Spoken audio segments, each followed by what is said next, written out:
Assalamualaikum warahmatullahi wabarakatuh. Perkenalkan, nama saya Hairiati, mahasiswi jurusan Manajemen Fakultas Ekonomi dan Bisnis Universitas Riau. Nah, pada video kali ini saya akan membahas mengenai scheduling untuk memenuhi tugas mata kuliah Manajemen Operasional yang diampu oleh Bapak Rio Marpaung, SEMM. Untuk lebih jelasnya, simak video berikut ini. Nah, di sini kita akan berbicara mengenai scheduling atau penjadwalan. Penjadwalan sendiri adalah suatu kegiatan perencanaan berupa pengalokasian sumber daya, baik mesin ataupun tenaga kerja, untuk menjalankan sekumpulan tugas sesuai prosesnya dalam jangka waktu tertentu. Penjadwalan atau scheduling yaitu melaksanakan pekerjaan secara efektif dan efisien agar tujuan tercapai yang diinginkan oleh semua perusahaan. Tujuan dari penjadwalan adalah pengalokasian dan memprioritaskan permintaan yang dihasilkan oleh perkiraan atau pesanan pelanggan pada fasilitas yang ada. Penjadwalan produksi atau scheduling production meminimalkan waktu proses, waktu tunggu langganan, dan tingkat persediaan serta penggunaan yang efisien dari fasilitas, tenaga kerja, dan peralatan. Scheduling yang baik akan memberikan dampak positif, yaitu rendahnya biaya operasi dan waktu pengiriman yang akhirnya dapat meningkatkan kepuasan pelanggan. Setelah kita mengetahui apa itu pengertian dari scheduling atau penjadwalan, selanjutnya kita akan memasuki tahap penjadwalan. Yang pertama dari tahap penjadwalan yaitu membuat penjadwalan pesanan yang akan datang tanpa mengganggu kendala kapasitas pusat kerja individu. Yang kedua, mengecek ketersediaan alat-alat dan bahan baku sebelum memberikan pesanan ke suatu departemen. Yang ketiga, membuat tanggal jatuh tempo untuk masing-masing pekerjaan dan mengecek kemajuan terhadap tanggal keperluan dan waktu tempuh pesanan. Yang selanjutnya, mengecek barang dalam proses pada saat pekerjaan bergerak menuju perusahaan. Yang selanjutnya, memberikan feedback pada aktivitas produksi. Dan yang terakhir, menyediakan statistik efisiensi pekerjaan dan memonitor waktu operasional untuk analisis distribusi tenaga kerja, gaji, dan upah. Tahap selanjutnya yaitu penyusun penjadwalan operasi. Penyusun penjadwalan operasi dimulai dari yang pertama, penentuan besarnya volume permintaan barang dan jasa yang diterima oleh konsumen. Yang kedua, rencana pengaturan tenaga kerja. Yang ketiga, rencana pengaturan mesin atau peralatan. Dan yang terakhir, rencana pengaturan material. Selanjutnya, begitu jadwal disusun, maka akan dioperasionalisasikan dalam bentuk pelaksanaan. Apabila timbul perbedaan antara pelaksanaan dan rencana, maka perlu dilakukan tindakan koreksi terhadap. Yang pertama, jadwal yang telah dibuat. Ada kemungkinan rencana yang dibuat terlalu optimis sehingga sulit untuk dilaksanakan, atau kemungkinan lain terjadi perubahan volume permintaan yang cukup berarti. Apabila hal ini terjadi, maka perlu adanya perubahan rencana yang lebih realistis. Yang kedua, pelaksanaan yang dilakukan tidak jarang terjadi hambatan di dalam pelaksanaan, baik yang berkaitan dengan manusianya maupun peralatan serta faktor-faktor eksternal lainnya yang mempengaruhinya. Yang selanjutnya, teknik penjadwalan. Teknik penjadwalan yang benar tergantung pada volume pesanan, sifat alami operasi, dan kompleksitas pekerjaan secara keseluruhan, serta kepentingan dari keempat kriteria berikut. Keempat kriteria berikut seperti: yang pertama, meminimalkan waktu penyelesaian. Yang kedua, memaksimalkan utilisasi. Yang ketiga, meminimalkan waktu persediaan barang setengah jadi. Yang keempat, meminimalkan waktu tunggu pelanggan. Teknik scheduling production yang banyak digunakan dalam sistem volume tinggi adalah penyeimbangan lini atau lini balancing. Penyeimbangan lini menekankan kepada pengalokasian tugas-tugas pada stasiun-stasiun kerja sehingga terdapat keseimbangan waktu kerja di antara stasiun kerja tersebut. Teknik scheduling production yang sering digunakan dalam batch production adalah scheduling melalui metode run out time atau waktu habis. Metode ini berdasarkan keputusan kepada perkiraan waktu di mana persediaan akan habis. selanjutnya kita akan masuk ke materi mengenai forward scheduling atau penjadwalan maju. Penjadwalan maju memulai jadwal persyaratan setelah suatu pekerjaan diketahui. Penjadwalan maju umumnya dirancang untuk menghasilkan sebuah jadwal yang dapat dipenuhi, sekalipun hal ini berarti batas waktunya tidak dapat dipenuhi. Forward scheduling dimulai dari start date pada operasi pertama, kemudian menghitung scheduling date ke depan atau forward untuk setiap operasi sampai operasi berakhir. Guna menentukan completed date, berdasarkan perhitungan ini akan diketahui operation start date untuk setiap langkah. Forward scheduling menggunakan data waktu atau tanggal yang dijanjikan untuk pelanggan, serta berfokus pada operasi-operasi kritis dan penjadwalan melalui suboperasi.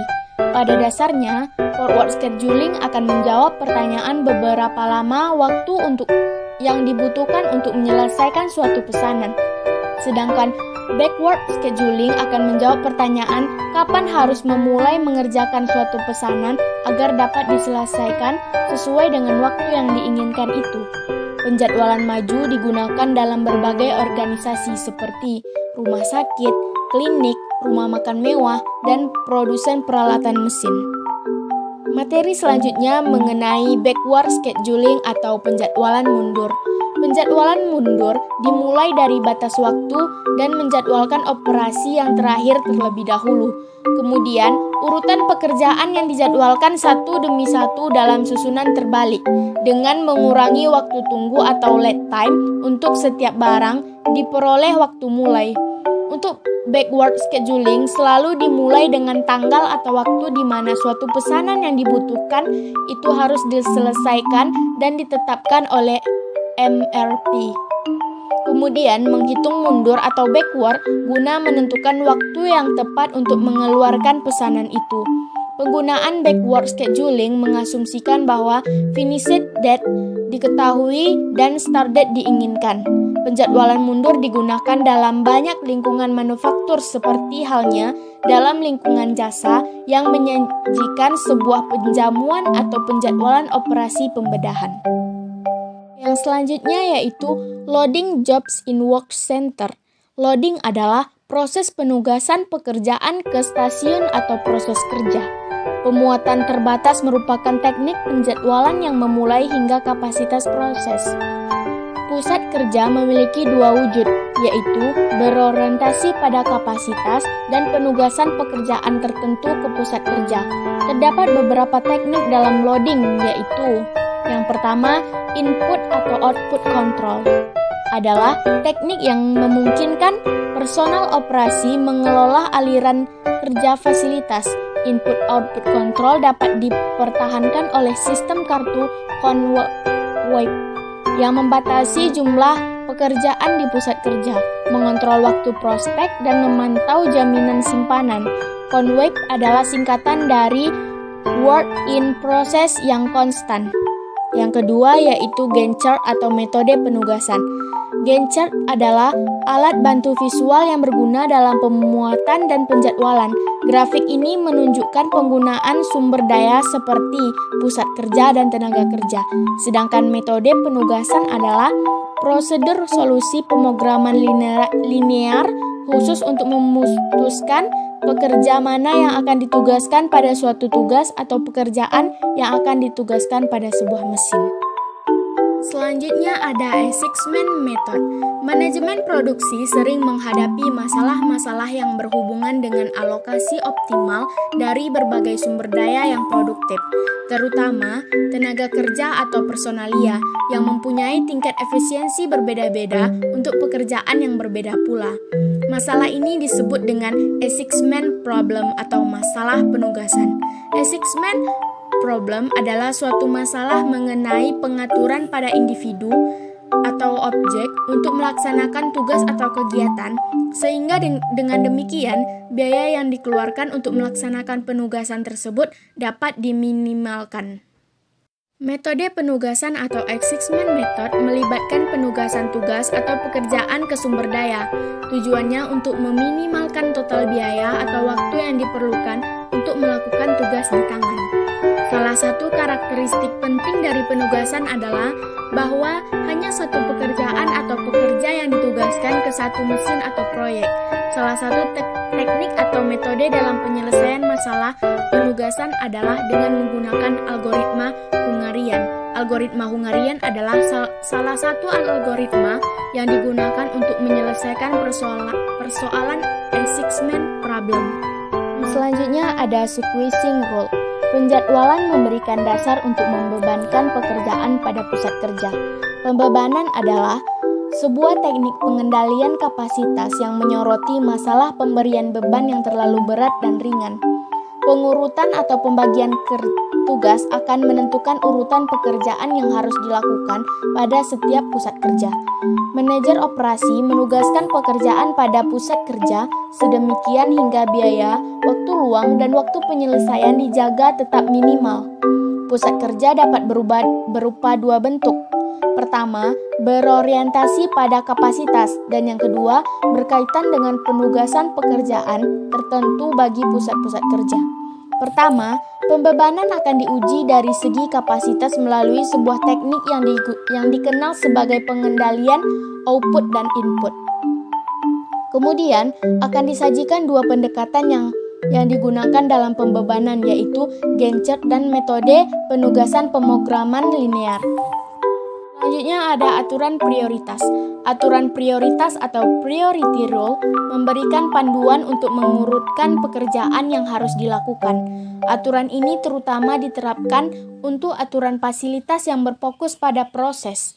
Aturan prioritas mencoba untuk meminimalkan waktu penyelesaian, jumlah pekerjaan, dan sistem keterlambatan pekerjaan, seraya memaksimalkan penggunaan fasilitas. Berikut aturan prioritas yang paling populer. Yang pertama ada FCFS, First Come First Served. Yang pertama datang dan yang pertama dilayani. Yang kedua SPT atau Short Processing Time, waktu pemrosesan terpendek, ditangani dan diselesaikan terlebih dahulu. Yang ketiga ada EDD, Earliest Due Date, batas waktu paling awal, pekerjaan dengan batas waktu yang paling awal dikerjakan terlebih dahulu. Yang keempat LPT atau Long Processing Time, atau waktu pemrosesan terpanjang sangat penting diutamakan terlebih dahulu. Thank you for your attention. Itulah tadi pemaparan materi mengenai scheduling. Lebih dan kurang saya mohon maaf. Wabillahi taufiq wal hidayah. Assalamualaikum warahmatullahi wabarakatuh.